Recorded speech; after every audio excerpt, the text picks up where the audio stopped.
تو 40 کے بعد میں 40 سال کے بعد اس سے پہلے آپ رکھیں، اس سے پہلے آپ چھوٹے چھوٹے کرتے رہیں انویسٹمنٹس، کیونکہ وہ آپ کی بچت ہے، اور پھر اس کو ایک ہی بار اکٹھا کر کے نا ایک جگہ پہ لگا دیں، وہ آسان۔ لوگ یہ کہتے ہیں کہ جی ایک باسکٹ میں انڈے نہ رکھیں، میں کہتا ہوں یار اگر اس باسکٹ میں سے انڈے رکھنے سے بچے نکل رہے ہیں نا، اسی میں رکھو یار، بجائے 6 باسکٹس آپ نے اٹھائی ہوں وہ ذلیل کر دیں گے آپ کو۔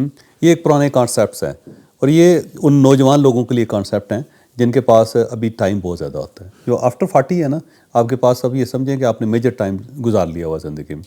وہ ایک حدیث ہے نا، رسول صلی اللہ علیہ وسلم نے فرمایا کہ میری امت جو ہے نا، اس کی عمر 60 سے لے کے 70 سال کے درمیان، تو اگر آپ 40 سال کے ہو گئے ہیں تو 2/3 تو آپ نے گزار دی ہوئی، اور صرف 1/3 رہ گئی آپ کی، ہاں۔ تو اس کو آپ ذرا زبردست قسم کا کمفرٹیبل کرنے کے لیے، جنت والے کرنے کے لیے وہ ضروری ہے۔ پہلا سر کمپٹیشن سے نکلیں آپ، ٹھیک ہے، یہ بڑا امپورٹنٹ ہے۔ جس دن نکل جائیں گے اس دن آپ کی زندگی اچھی ہو جائے گی۔ نکلنے کے لیے کیا ضروری ہے کہ آپ پہلے فیصلہ کریں کہ آپ کو کتنی دولت چاہیے۔ جب یہ فیصلہ کر لیں گے تو آپ کے لیے سمپل ہو جائے گا۔